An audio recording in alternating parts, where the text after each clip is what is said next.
But I'll never forget when the doctor come, I'm lying down, it's gone in and out your left leg, son. And he's held my penis with two hands and it's gone through the bottom of my penis. So it was like a snap branch and he's gone, you've been shot in your penis. And I've just gone. And I blacked out.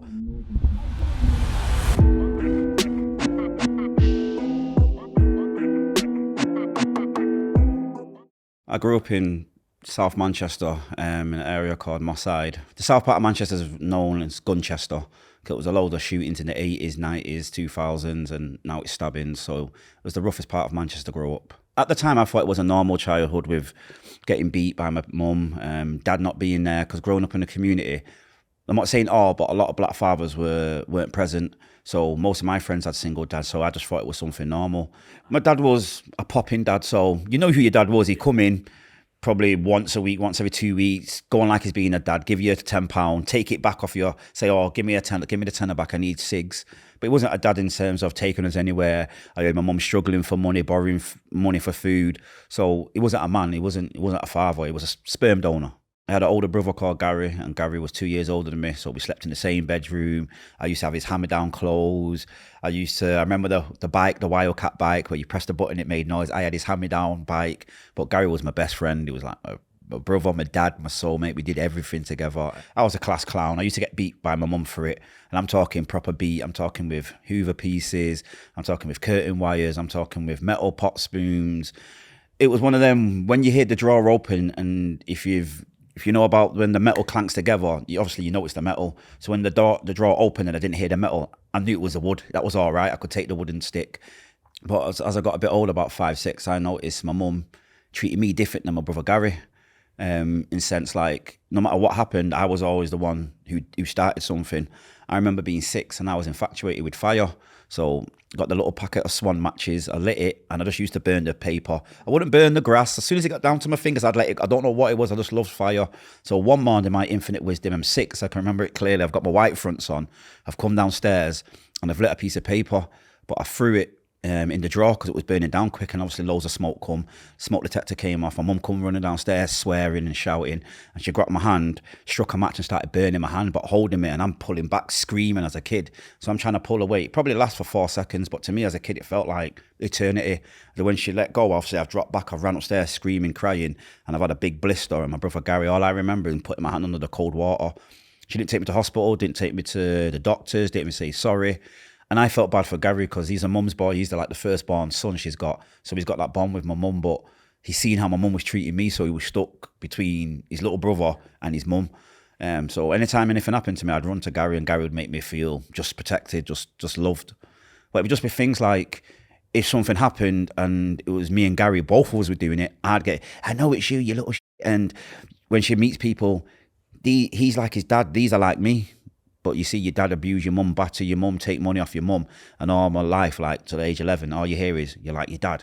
That does something to a kid. You think, wow, am I really this nasty piece of crap? Like, that did affect me when I got older and I got in relationships. You know, you think you're hard to love, but you're not. That's just your mum. But I really brought that into my life, like I'm hard to love. If anything didn't go my way, or no one didn't agree with me, oh, they must not love me. That's because the things she did to me. I remember staying outside in the rain when it used to be like October, November, and you finish school, and then it gets dark quick. I wouldn't want to go in. I'd be in the corner crying, and it'd be Gary that comes and searches for me saying, come in, bro. Because why do I want to go in when you either going to get beat, shouted at, or when you walk in the room, she stops talking. And then you just, I can never forget, like I'm trying to not like get emotional now. I used to always go in the kitchen, just open the fridge, and I'd be bawling out, and Gary would come and like, bro, we was talking about, but I know he's only saying it because he knows how I'm feeling. But it doesn't take away that the woman, your mum, not your dad, your mum who gave you birth, you was in the belly for 9 months and she don't love you, it does something to you. So when I went to high school, that's when it all went downhill.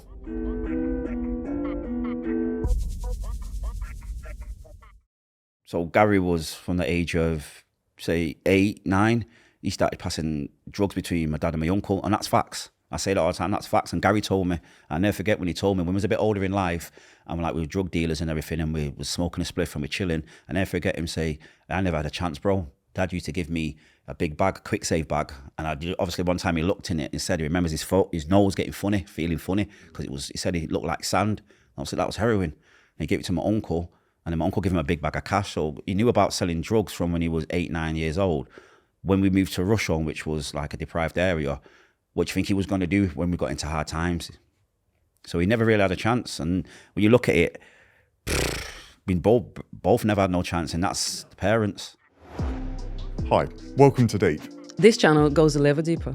Deep is a brand new YouTube channel that is dedicated to the amazing experiences of incredible individuals. We basically try and answer the questions that you always want the answer to, but you don't feel like you can ask. Myself and the team are responsible for a lot of the factual content that you might have seen on YouTube, Minutes With, The Gap, Agree to Disagree, among others. And we set up this new studio and this new channel to go a level deeper. We will be uploading a new video every single week. There'll be a wide range of stories, so please hit the subscribe bell. Please let us know in the comments if there's anything you want us to cover, any stories that you've been interested in, any questions you wanted to ask. We hope you enjoy. Now back to our story.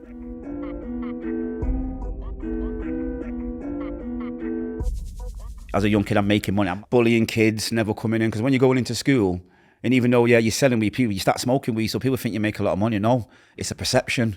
So when I got that from young, like I'm selling weed, say I've got £50 profit, I'm smoking it with me and my friends. So when I still have to go to school, you're pulling out £10 to buy food. I've got a dinner ticket. Wait a minute, I'm a gangster. So I'll start robbing kids at the ice cream van and charging kids to move up in the dinner line. And obviously the school had enough of it and kicked me out. Then I just thought, after a lot of it, I'm going to go full hard fledge in the street. I want to be that gangster from Rusholme with Gary. I want to have that name. I want to hurt as many gang members as I can. I want to be disrespectful. I want to have that bad name. But that's stupid.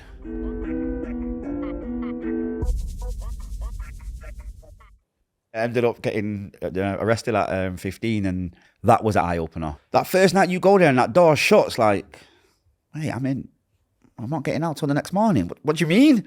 I mean, there wasn't no tellies in the 90s. When I went in 1999, there was no tellies. You had to get a radio with batteries.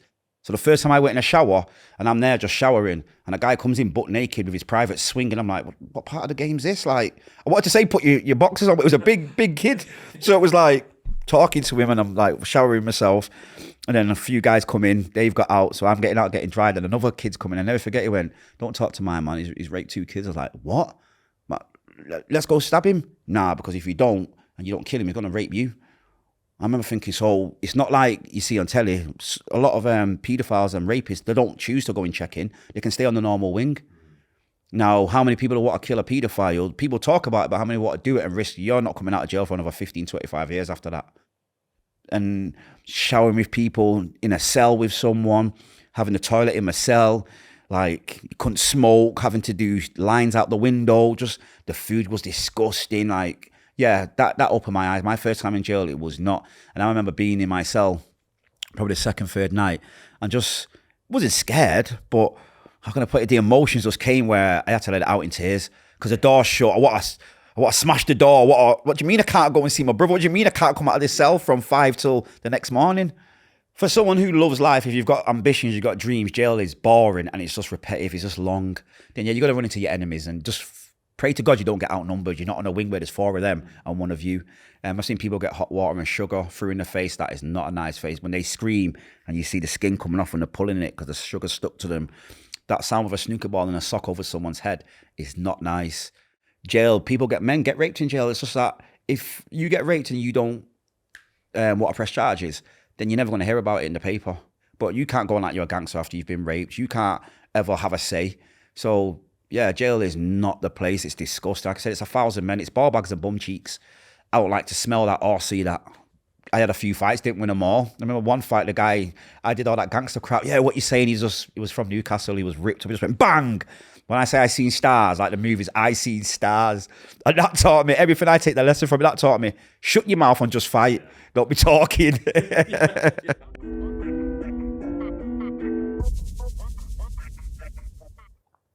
I'm getting you who wants to be around us. You can tell some kids want to be in that life. So I'd let you get in the car, put a chain in you, give you a name, drive. And I know you're thinking, I'm thinking, wow, my nickname was Skelly. I was a skinny guy. I'm with Skelly. Got the gangster music on. We're hitting a corner slow. We're smoking. I'm bringing you to the older parties. The girls know who you are now. You're selling drugs. You feel like a man. 1 or 2 you feel bad for because you're using them and they're going to get spit up, chewed up and spat out. But most of them now, because the way I've seen it is, it's better you getting 13 months in jail than me getting my second time 4, 5, 6 years.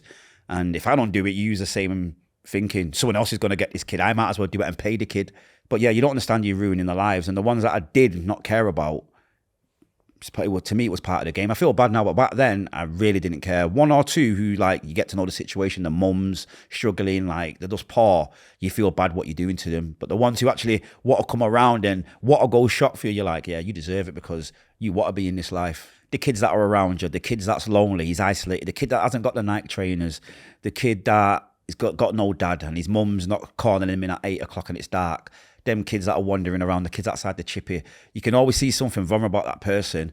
And if you become their friend, and you can turn them against their parents, because if I give a young kid 10, 20 pound just for holding a bit of weed, and I don't even need them to hold it. I know that if I give you this, you're going to be like, yeah, Matthew, trust me. But then I'm giving you 20 pound. 20 pound at the age of 10 when your mum's struggling just to get you to school, that is a lot. And then the more money you make, you feel like a man now. You can say to your mum, yeah, mum, I don't need bus fare for school. And then other ways was you groom the mum.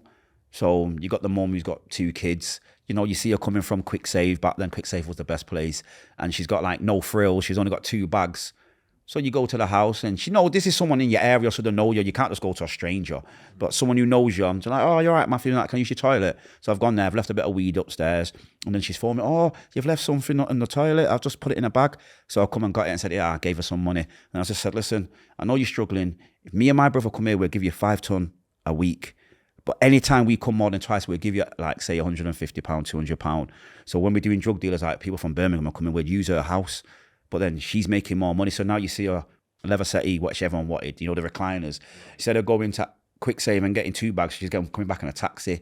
Her kids, instead of having, like, Dunlop trainers now, I've got Nike going back to school. And I know it's bad. And then some of them, you sleep with them because, you know, you're somebody and they feel that you love them. You tell them all that crap. But the bad part is when they want to stop. And then you know she wants to stop, but you just basically use the money. Now, if you pull the money out of this house, she's going back to struggling. She's going right back to struggling. So it's kind of, that's the bad part about it. When you're grooming someone's mum and you're using the money, and these people don't really want to do it no more, but you're addicted to the money and you see it, it doesn't make you feel good, but needs must.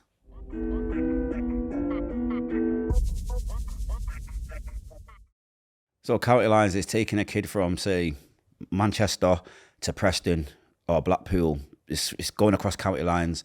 And it gets sold that, yeah, you're just going to chill in this house, you give you weed, you give you food, you're just going to sell the drugs. But the reality of it is the kid's going to get taken from where he knows is familiar and safe. He's going to take it to another county, another city. He's going to get put in a drug addict's house. And these drug addicts look like death warmed up, most of them. You know, I've seen where drug addicts have tried to shoot in the groin. I've seen where they've missed veins and blood have come out. I've seen it stinks. People are cooking up people are cooking up crack in the kitchen. Prostitutes come upstairs and you can see them coming upstairs with the punt on. You can hear the sex and some of them getting beaten. Like, you got the drug addicts smoking crack and smoking heroin. You know, you've got crack and cling film in your teeth, in your gums. And after a while, the cling film gets weak because of your saliva. Then you notice your mouth's getting numb. That's the crack going into your system through piercing the cling film. So you're getting high off that. You're getting high off the fumes. You're smoking while you're in there. You've got heroin up your anus. Like, it's disgusting. And you've got to eat in that house and you've got to stay there until that £1,000 worth of drugs have been sold. That kid wants his mum. He wants his dad. He wants his bedroom. He wants his house. But he's not going to go there because he's been tricked by people like how I used to be, to thinking that this is the way to make money and this is what you do for the gang or whatever lie you're telling him. But when you actually see that kid after a week, 2 weeks, they look skinny, they look dark, they're scared, they don't want to go back. The mum's worried. And remember, it wasn't like now where it was safeguarding for kids and everything. There was no safeguarding. If the mum didn't go to the police, which they wouldn't because they're scared, you've got full control of the kid. But that kid mentally, you see the difference in that kid. After 2 weeks or a month, you see that kid's mental capacity drain.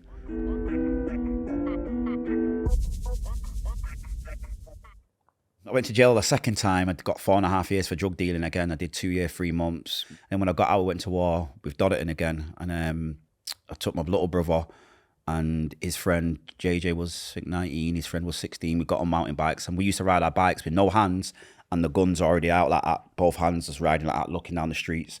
And that was Gary's idea. Gary was militant. I said, why are we doing that? It's like, so if we see man, we've already got it. We can start shooting. They've got to take it out of their waist, which is a few seconds.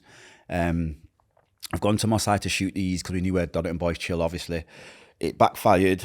We had a 45 or 45 or the 44. We only had like 4 shots in it. It was a revolver, I hold 6. So we got into a shootout, and I didn't see the guy pull out a Mac 10 machine gun. And then in that moment when he pulled it out, that's when I prayed to God and said, God, if this kid's going to shoot me, please let him shoot me in my lower body. He lowered it and then let off all 30 shots. Chased me down again, got into another shooting, got to my son's granddad's house. My brother's come, we drive into the hospital. We see the paramedics and the police outside the car. So I jump out, I'm hobbling. They throw me on the ground, the battered Gary, the battered Nathan. And then I'm like to them, never forget. And the police admitted it because the police guy now I work with him, he went, I remember getting that call on the radio and we laughed. And when we got there, so I'm like, call the ambulance back, because the ambulance drove off. He's like, we've got to wait for the arm response. The nearest arm response is in Cheshire. That's 45 minutes. You got to wait. Probably been bleeding like 45 minutes already. And I'm in and out of consciousness. He goes, we don't care if you die. The people that you've shot and your brother's murdered and the kids that lives you've messed up, we don't care if you die. I started laughing and turned around and like carried on this conversation. And I remember thinking, wow, you're police, you pay to care. I'm a criminal, I ain't supposed to care. And then when I woke up in the hospital, I'm handcuffed, I've got the gas and air on, and the doctor's gone, it's gone in and out your left thigh. So I'm arguing with this doctor, this young doctor, saying, well, you know, my whole body feels funny. And he's like, oh, that's your body because you've been shot, rare. So I'm proper arguing with him, and the arm response, I'll never forget, just banged me in the side of my mouth, like, shut your mouth. So obviously, look at him, you see all of him, like 5'6", built like brick houses. You think, yeah, shut your mouth, Matthew, they've all got guns. But I'll never forget when the doctor come, I'm lying down, it's gone in and out your left leg, son. And he's held my penis with 2 hands, and it's gone through the bottom of my penis. So it was like a snap branch, and he's gone, you've been shot in your penis. And I've just gone, and I blacked out.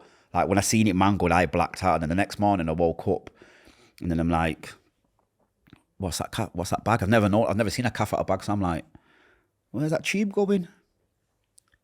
What's that coming out? Oh, because my tube, it was weeing for me. So I was like, oh, that means that. And all I'm thinking is, if I cannot have sex, I don't care about having kids because I've got 3 of them at this point, but if I can't have sex as a man, because I swear this is my dumb thinking, I'm thinking, right, so if I can't have sex and I've not got a penis, but I've not got a vagina, what am I? That's what went through my head in the hospital bed. I was so angry. I was like, what am I? And then the doctor come and it's gone, yeah, it went in your left leg, went through your penis, it's gone through your right testicle, and it's in your right leg. So I was like, so how many bullets? He went, just 1. So I was like, you sure? He went, yeah. And then Gary's come in, and Gary wouldn't look at me. He just walked straight to the window, and you can see her turn. He's like, you all right, bro?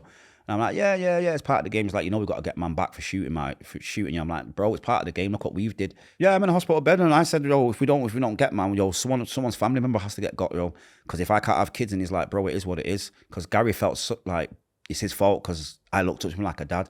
So he's like, bro, I'm gonna get some sleep. Then when I went downstairs to have a cigarette with the nurse, the guy that shot me, I'm not gonna say his name, his little brother was in hospital. So I've seen him, and I phoned my brother's come, and then the police moved me wards, and then the Donington boys had to come again. Gary shot up the car, which had to come through rush home. Gary shot the car up, got off with it. My little brother got arrested for possession of a firearm with intent to danger life. Police kicked me out of hospital. I'm in a wheelchair for months. I'm on crutches, still running a gang. And yeah, from that day, I weren't playing games. I wanted to shoot anybody that I thought you were a threat. I weren't even asking who you are. I'm just pulling my gun out and shooting.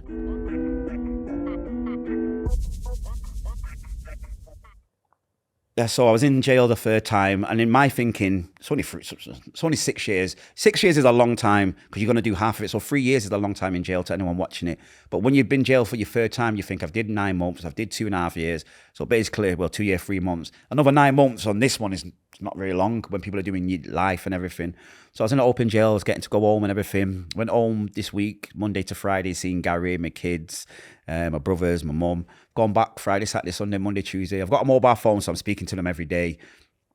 Wednesday morning, the 27th of July, I remember waking up, got my roll up, got my coffee, and I'm sitting there thinking, 27 days, I'm going home again for 5 days. And this inmate come running over. Now this inmate talks verbal diarrhea. He lies. He would tell you his name's Nathan and then tell me his name's James. Like, he just lies for no reason. So 7:30 in the morning, I'm sat outside on the bench. It's a hot day. I'm thinking, yeah, I'm going to go college in a bit. And this guy comes running up, and I'm like, oh, what does this guy want? Like, what you saying, bro? He's gone, have you heard what happened last night? I've gone, nah, what happened? He's gone, 2 of your brothers have been stabbed. I've gone, nah, we shoot first. And he's gone, nah, they did, one's dead. So it's too early to get my mobile phone out because obviously everyone's moving about. So I've gone on a prison phone, and I'm like, morning, mum. And mum's like, morning, son. I'm like, what's going on? She's like, nothing, just with your brother JJ going to Liverpool. So I'm like, oh, all right. So I'm thinking, when I catch this guy later, I'm going to knock him out. But I had that little feeling in my gut. I've just gone, Mum, forget all that, what I've heard about my brother. Because I'm in an open jail, she was so scared, because an open jail, like I said, it's not called escaping, it's called absconding, because there's no gate to get through. You just jump over the little hedge and you're gone. So my mum was scared to tell me, so I've just gone, forget all that, my mum heard about my brother. And I'll never forget, she just went, Gary's dead. I said, you what? He said, yeah, your brother's dead. He got stabbed last night and his heart is dead. Your brother Kyle's on life support, so in a coma. So I put the phone down, gone to my cell, and obviously, when I'm going to my cell, obviously I've slammed the door open because I'm like in the mode of like crying, but I'm still in shock. So there's a guy on the phone, I don't want to give his name, but he's a Dodderton boy. His friend was the one that shot me. And so he's come to my cell and he's like, wow, I've just seen what's up, bro. And I'm like, Gary's dead, he can't be dead. And my hands are shaking. So he's put the telly on and I've just heard Gary Mullings stabbed last night, died. And I swear it felt like someone was just stabbing me in my heart repeatedly, because like I say, I loved him more than my own life. The officers have phoned the wing and said, send him to reception, he can go home. So, because that's the law in jail. When you're in an open prison, if something like that happens, you're allowed to go home for 2 days, because you're in an open prison anyway. So when I've got there, I've got my hands on the desk and I'm bawling my eyes out. I'm in disbelief. I'm not even angry yet. I'm just in disbelief. Like, I spoke to him last night. What do you mean he's dead? But I'm proper bawling my eyes, like with your lips, like snot's coming out my nose. I mean, like someone stabbed me. This is like my dad, my best friend. So my hands are on the reception desk and I've got my head down crying. I've just felt click, set of handcuffs. I'm like, I didn't even say enough. I just looked up like to say, what are you doing? And the governor's come and said, the officers have told us who you are. You and Gary run a gang. What is the police suspect you of all that, the shootings and everything? And if we don't get you out of this jail and you abscond and go and kill the person that did it, we'll be held responsible. So they sent me to Marlin's prison. That first night I went to sleep, I remember speaking to Gary clear as day, and Gary telling me he's dead, and I'm crying. He's like, it's all right, bro, I'm going back home to God. And when I've opened my eyes, I thought, yeah, Gary's not. Seeing the metal toilet, I thought, oh, he's really dead. This is not a dream. So about 4 weeks go past, and the law in this country is if your mum, dad, brother, sister, kids die, you're allowed to go to the funeral. They've took paedophiles, they've took rapists, they've took murderers where police escort. I'm a Cat D prisoner. I'm the lowest form of prisoner that you can get in this country. So 4 weeks have gone past. The Thursday night they said, go to reception. So I've walked to reception. I'm thinking, I can say a few words to my brother. I can put him in the ground, tell the world what it meant to me, you know, see my family. And when I've got there and the governor's just gone, we can't let you go, Matthew. Police have told us for your safety, the officer's safety, people at the funeral, because you and your brother ran the gang and there's going to be your gang members with guns. There might be people looking to cause retaliation. We can't let you go. When I say I dropped to my knees, I'm not scared to say, I remember looking around the governor's office for some scissors. I just wanted to kill myself. I wanted to be with my brother. I don't care what. No one don't know my people who know me and Gary know our bond. Like, you didn't see one without the other. And I'm thinking, I'm not going to be able to say goodbye. So after about 2 minutes later, they've gone, we're going to take you to the chapel of rest. It's not been done before in this country, but the police said they're going to be waiting there for you. So when we've got there, the officers are arguing, the police, and the police like, take the cuffs off him. What if he runs? Well, if he runs, he's going to run to his mum's or his girlfriend's. He's not going to run.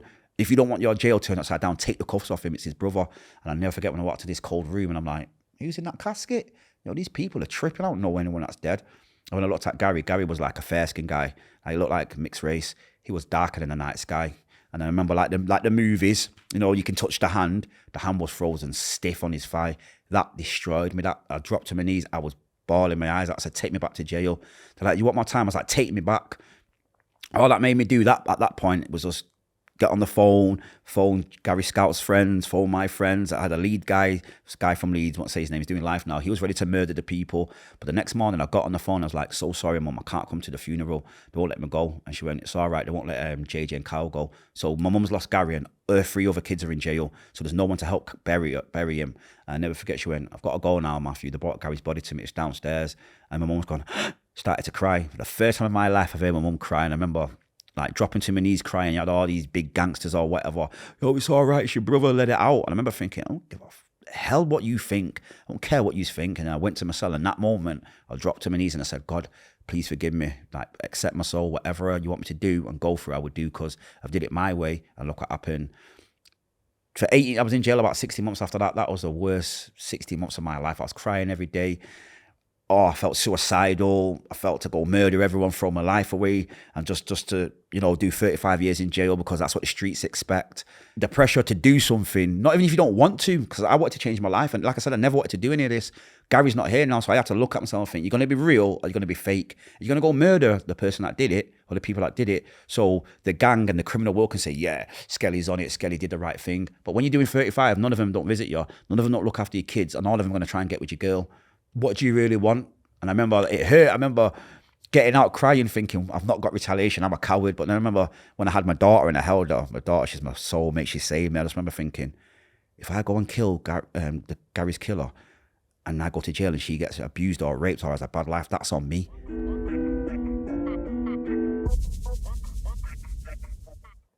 So Gary, I'm 2 brothers and my friend who's like a brother, he's passed away now, God rest his soul, Nathan Walters.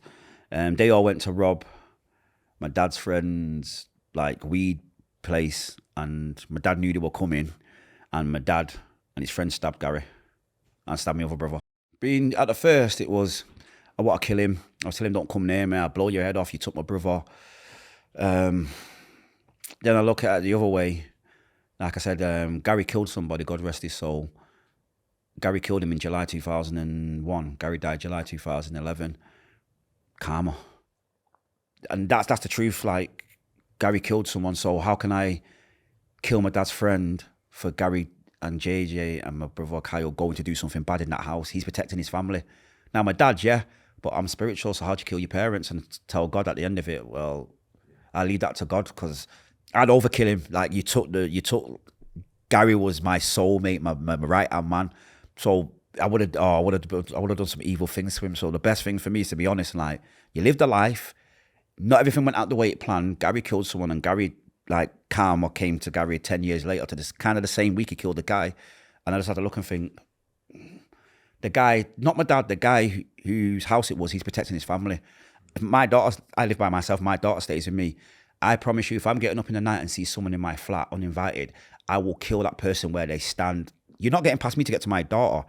So how can I have that view but be mad at the guy for doing that? It's his house, they're in his house, and they were ballied up with a gun. They weren't there to say hello. And it hurts. So you got to be honest. You want to change, you've got to be honest. My brother was a good-hearted guy. I loved him. He was a good dad, a good brother, but he did bad things. And when you did bad things, it doesn't always go the way it goes. And it's hard because people ask me, do I wish it didn't happen? Selfish reasons sometimes, yeah, but on a whole, no, because of what I've had this life. Me and Gary were going to kill at least 3-4 people. Police already know the plan, but Gary's passed away. I changed my life. We would have got away with killing 3 people. We would have went to jail at some point. That's 39 years. So God took the most important out of the brothers, and now all my mum's sons have got legal jobs. All of us go travel. All of us are great dads. So I just see it the way God took the one to save the 3. But the hardest thing for me was how I think people perceive me. That's one of the hardest things, because I'm Skelly. Skelly's a gang leader. Everyone knows Skelly, like in the gang world. But now when you denounce it and you don't get revenge, and people see you driving a car like a normal, like I was working for Auto Cleanse, like driving hired cars and delivering them, and people are coming to get cars, see me cleaning them. That pride in me, wanted to go and do something, because it's like, they look at me like, you see him like, is that my man? And you're like, no, there's your car. Oh, you got a job? Go on, man. And when the first one from my side, who didn't like the area, went, proud of you, man. Like, I mean it, man. Your brother will be proud. That hit me, because me and him weren't even friends. But for him to say that, it's like, nah, I mean it, bro. Like, your brother will be proud of you. Like, you left it alone, bro. You'll be doing life right now with the rest of him. And I remember driving away thinking, yeah. But then I seen a guy that just said, kill my brother. And when I see my dad, and I was at the lights, and I remember looking, and for a good year and a half, I felt like a coward, because I've shot people just because you're from a different gang. My brother's died. Am I using my daughter to not go and do it? Is that the coward thing? Am I using, your brother would want you to change your life around, and I'm looking at the guy thinking I could get out this car and punch you in your heart and give you a heart attack. And I remember looking at my daughter, and I just remember thinking, it's not worth it. Like, so I started my own company called One Message, the number one and message, all one word. So we go to schools, we do assemblies, we do after school clubs, we do sessions in the park, it's all free. We do train teachers, social workers, police, do a lot of stuff like this. But for me, one of the best things is because I make a lot of money. So just for an instant, a quick breakdown. We work in a primary school.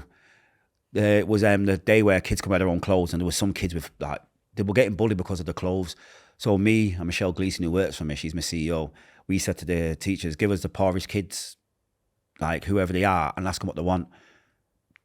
Karaoke machines, everything they want, we got, and plus more, and gave them money, and then got other families. So I use a lot of my money to give kids what they ain't got. So I would say your kid had an order out on him. You'd get in touch with me, parents get in touch with me, or social workers. I would get your kid, tell them who I am and say, right, show them what they've got. I did show kids what they've got. You've got a good dad. Your dad's here for you. I didn't have a dad. My dad killed my brother. Going to all that. And like, what do you want to do? I like football. Now, most single parents can't afford it. So I'm like, right, I'll get you the football boots. I will pay for football. I will take you to these sessions and I'll join in with you. I'm not just going to leave you. Then we'll get food and we'll build a big brother, little brother bond. But then turn the life around, turn the mindset around and get back into school. I love it when young people are now 17, 18. Like, do you remember me when you came to here and you said that? I went down the right road. The best one that sticks out is a kid, a black kid. I did him years ago, like speaking to him, and then he come to me on Facebook and he went, you won't remember me, but my brothers are into gangs. And because of your story, I chose to be, do documentaries. Will you be my first person? I was in tears, like, wow. Like, it actually saves lives and he wants me to be his first. I did it and I'll never forget. I was just proud of him, like he was my son. But yeah, one message just helps young people and young adults. We work with parents, we build relationships between the parents and kids. If you're going down a gang life, any young person out there or any adult you know that the young person is, the signs to look out for would be the changing mannerisms, the changing clothes, the changing friends, the changing music, the changing the things that they like, changing the posture. And there's many people you can go to. You can go to social service, you can get police, you can talk to teachers, community activists. For parents, don't be your child's friend, be a parent. But one of the things I want to say to everyone, what I have to do is make no excuses. When you look at yourself and be honest with yourself, there's people in Sri Lanka, different parts of the world where have seen famine, seen rape, seen murder, seen the village get burnt down, but they still go to school, they still pray to God. So who are we in England, in a first world country? You've got Samaritans, you've got more than the average person I've got in different countries to get help. So who am I to moan? And let's be honest, it was most self-inflicted. We chose to do gangs. Yeah, we got groomed, but at some point we knew it was wrong and we still carried on. Trust me, crime ain't worth it. It doesn't pay. Being educated and being legal and a good person pays off. I'm living proof. Don't make no excuses. It's not about where you start. It's about the middle bit, that journey, and it's about where you end up in the end of the race.